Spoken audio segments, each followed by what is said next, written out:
Okay, so good evening. I am going to show you the version, the first release, or the second release actually, of Drakborgen. This is from a Kickstarter I backed a while ago, last summer, and it's just landed on my table. So I thought I should actually share this with you.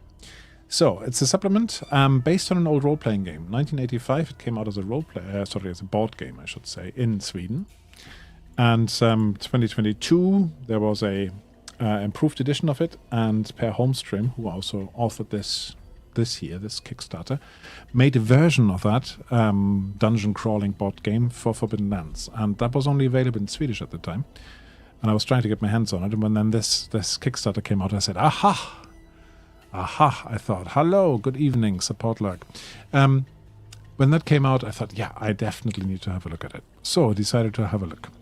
And I actually am going to show this to you. So what is it all about? It's a Dragonbane official supplement that comes out in 2 languages, and the idea is that you've got this old castle.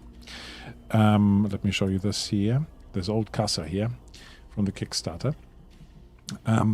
And you have to go in there, and there's a time pressure on it, so you play a number of turns. And what you need to do is basically need to get in there, get as much treasure as possible, and get back out there before the time ticks over. Otherwise, you will be cursed to forever haunt the halls of this place as undead guardians. So very much an old school dungeon-y thing with a few board gamey mechanics. Like I was thinking when I was reading this of the game Clank, where you have to sneak into a dungeon, and then there's a dragon slumbering in it, and you're trying not to wake it up, and then you have to escape with the treasure, otherwise it doesn't count. So, let's have a look then what we've got here. So I'm going to show you this in a little moment, but you can see there's some lovely artwork, some of it from the board game actually, like the maps, I believe. The locations with pre-written events, there I'll show you that as well, but you sort of can see it here with the A, the B, and the C. There's always 3 events for every set of rooms, and you can replay it therefore. You've got some magic items, unique monsters, a new heroic ability, a new kin was unlocked, the half-elf. Yeah, I'll tell you more in a minute. But if you want to actually see it played or hear it played, Sweden Rolls have made a version of it, which is down here. So if you look for Sweden Rolls, Forbidden Lands one-shot of Drakborgen, so same setting but a different rule system. Yeah, then you can have a look at that. So, you can see not everything got unlocked. The VTT-compatible maps, music for your dungeon adventures, I haven't got those yet, but I'm sure I'll get them soon. So, let's have a look at the actual game, or the book, I should say. So let me get rid of that. And that's the book cover. So you get a nice big map. Now if you have backed this at the right level, you actually get a printed out version of this. I just took the PDFs because my bookcases are running out of space. So this is a lovely map. However, you only really play in one place. So you're going to this place here in the middle. Not sure whether you can see my little mouse hand going there. Athungol. That's where we're going. So it will then tell you a little bit about what's in the book. This is always a good way to start, I think, on the table of content. So if you look at here, you'll see we have a bit of background, organizing it for gameplay very quickly, going to the half-elf. You have a funnel, that's the extra kin you can get. We've got the funnel, so there's a bit here where basically everybody plays up to 4 characters, 12 characters in total. You chuck them in this dungeon, and you basically see what happens, which sounds quite entertaining if you ask me. Let me just check something. Yeah, that's better. So, yeah, and then whoever survives at the end, you can basically make into proper character. You're just a villager beforehand. You get lots of sectors. Now, these sectors, imagine you have a board game and you have sort of tiles, like in the good old Sorcerer's Cave board game from the 70s. That you lay out, and then you've got a location. You sort of connect them, and as soon as a group goes to the next door, the whole group gets put into the next room, so there's no lurking around and blocking doors and stuff. So it's a bit board gamey, but you get lots of different ones. I think it's about 30, roughly. Some of them are at the main level, the castle level, some of them are underground, and then different things happen depending on the time index that's going on as well. So that's the bulk of this book. We've got about, 61 pages of that. We then have information about traps. Yeah, traps need to be in this sort of old dungeon. We then have some random events and wandering monsters, treasures. We have some typical old school monsters. You can see the death arm, the double skeleton, the narrator. Is he reliable or unreliable narrator? You've got corpse devourers and so on. Yeah, so you've got a few. Each of these have got their stats in it. They've got monster attack tables. Hello, Mohammed. So if you wanted to have a look at them, even just to lift them out of here and put them into your own Dragonbane game, that's quite easily done. You've got a set of artifacts, and you have the funnel. Yes, have you had a look at the PDF yet, Mohammed? You just said you're backing it as well. So layout-wise, information-wise, this is quite simple. It is old schooly. Yeah, 2 columns. There's nothing special going on. There's no Stockholm Cartel going over this, but it's easy to read. It's easy to follow. Some of the writing is a little bit repetitive. Yeah, so it mentions things sometimes in the text and then again in the box text, but it's okay. It's a fan product after all. We have to keep that in mind. But it's quite easily read and to navigate because you also have the bookmarks here in the PDF, and even the table of content is hyperlinked, allowing you to jump around. There's a new kin here, the half-elf, with a focus ability, which I quite like. So it's like awareness, spot hidden. You can tune yourself in for 3 willpower. That's not bad. And you also have this heroic ability called Lucky. Costs 4 willpower, so it's quite expensive. But you can basically say that you always, in this game at least, automatically spot traps or find hidden treasures or doors if you use this. I could see that actually saying that you do Lucky with an extra push or something. I think there's definitely more mileage to this one, or that you could push a dragon, maybe a demon, if you had this and you spent the point, something like that. But yeah, okay. Then we get a little bit of a mention of the funnel and how that works. If you know Dungeon Crawl Classics, I believe they came up with this concept of the funnel. I haven't played it, but I've heard it a few times, and I've got other books here, just haven't read them. Then we come to the bulk of the books. So what does a sector look like? We have the entrance here, for example. That's a bit of reading text here, a bit of box text. Basically, you find the remains of another adventurer outside this place. And that gives you a little bit of background. So you are basically taking the players straight to this dungeon here. You don't need much of a pre-story. And they get a bit of exposition here. Then let's just jump into one of the other locations, the canteen, for example. This is the typical location. So you get a little map. There's also a separate file just with the maps, so you can actually more easily lift them out for your VTT or whatever you used to play. And then you have A, B, C. You've got 3 write-ups for this room. What could be happening here? So, for example, here a strange song is heard from the kitchen. Yeah, and then there is a mountain troll snoring somewhere. Or we have a dead orc in the middle with treasure and write-up, and again the mountain troll and the orcs. Or you can have different voices, again 3 voices fighting, and you've got pretty much the same, plus a couple of goblins. So there's a different event going on each time you play this. Or each time maybe you even come back to this room, because you could use this room more than once. So that's the typical write-up. You've got quite a few of them. Some of them have riddles in them, some of them have other things in them, like lots of equipment you can find. I think that's quite nicely done. It feels board gamey by all means, and you have to make sure that that's what your players want. But it looks pretty cool, I think. Yeah, the rotating room, for example, that then it means that you can't go out the same way that you came in. You have to find a new way. There's also some, as I said earlier, some suggestions depending on the length of games you wanted. How many say dungeon turns you want to use, and how many rooms that would mean, and then that you manage the time basically to get pressure up. It reminded me a little bit of Coriolis the Great Dark with the delves and the supply points. Yeah, so quite like that. So quite a few of them are a bit inventive, but you can see the room write-ups are really short actually.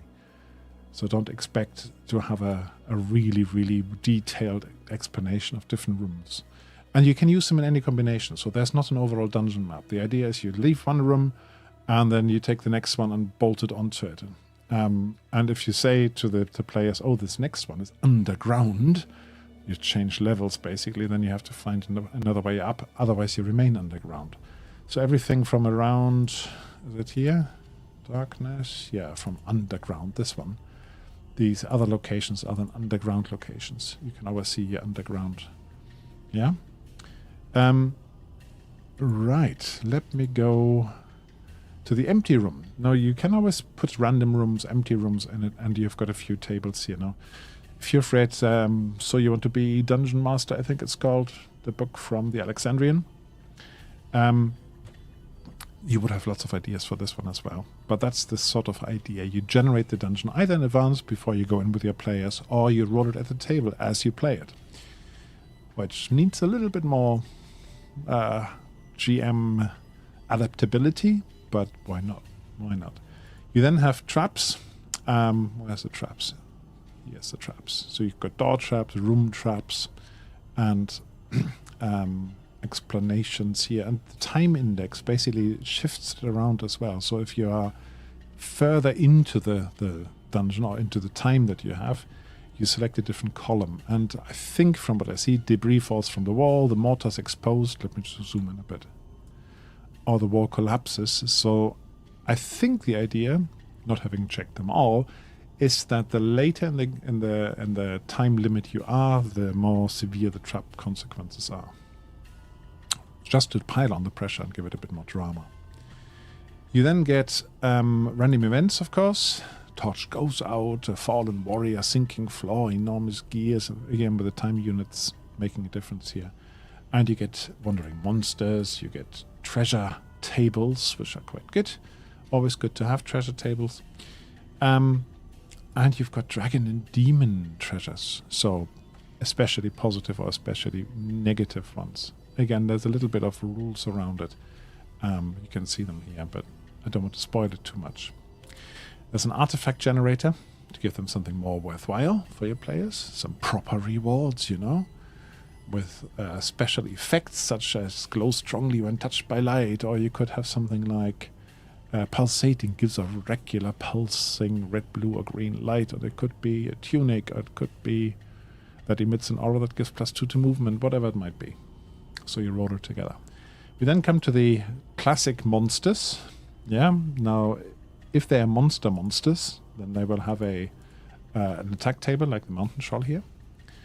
Yeah, so that's quite good. Yeah, because as a GM, you're always looking for things like this. Or you could have something like a double skeleton. Or you could have the narrator here. I think there's an encounter somewhere to explain it, but skeleton holds a book. I was hoping for a little bit narration about the narrator, but it's probably somewhere. And you've got some, let's call them named monsters, like the Lictor, Sture Goldhand. So the Lictors were the bodyguards of the old wizard in this tower, and they're basically undead, and they're trying to guard the place. And you become one of those if you don't get out in time. Yeah, some artifacts. And then at the end, you've got the funnel again. Oh, hello, Valison. That sounds good. Welcome and thanks for the follow. So, the funnel, as I said, you start with a total group of 12 characters. So if you've got 3 players, everybody's got 4 of them. And then you see how long they last. It can be quite deadly, I think. And for that, you actually get a special character sheet, which looks like this. So you can have up to 4 shortened, abbreviated character sheet. And your funnel villagers, your characters basically don't get many death rolls. They get one chance of avoiding death. And then if they get back up, next time they go down, they're dead. So you're managing your funnel down. And the pack also comes, this is relatively fresh, with the maps. So these are all the sectors here. One a page and a nice PDF, so you could easily lift this out and put this into your VTT or on your table or on your monitor display or that great gaming table that you have in your den, which I don't have. That sort of thing. Yeah. So I think I paid about, what is that, about £15, £12.50, something like that. And I'm really happy with what I've been getting. So thumbs up to Per Holmström. And thank you very much for putting this together. I've got a few other things I've recently got. So if you have any questions, put them in the chat, but otherwise I can just highlight them briefly. One of them is from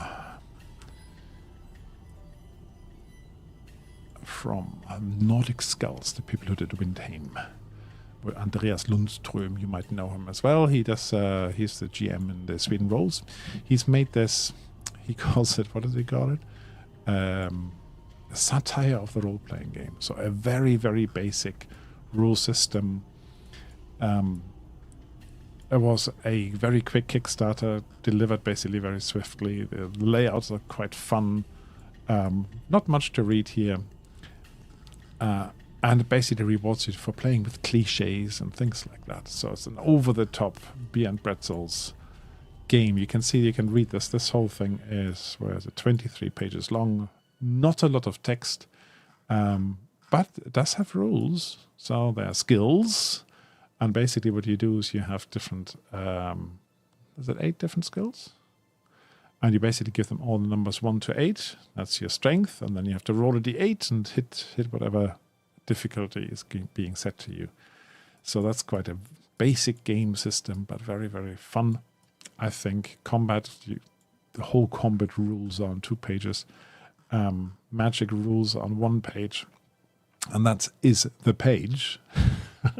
So you can basically imagine that this could be quite a fun little game to run. Character sheet really, really complicated. And from the same author, we also got this Windheim Winter Ravages, which is a 12-page adventure. Meant for Windheim, but you could actually play it anywhere, really. You could put this in Icewind Dale if you wanted to.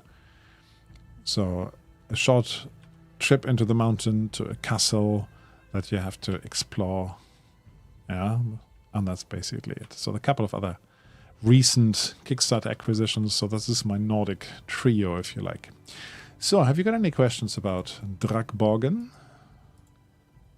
Then I needed to show you this picture as well. The dragon. The dragon from the Dragon Castle. Now I'm not going to spoil it too much, but there might be a dragon in this castle. Hint, hint. Glint, glint. So, yeah, any questions?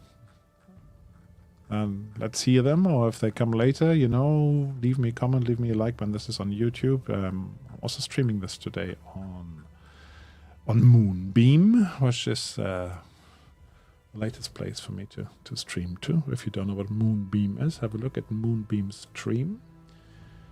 I think it's promising, even though it's only in the beta, and there are not very many people watching now, because mainly they're Americans, and the Americans are still in bed or having a hangover from some announcements this week or something. So, yeah, any questions? Let me know. Otherwise, I'll be seeing you soon. So take care, everybody, and thanks for stopping by.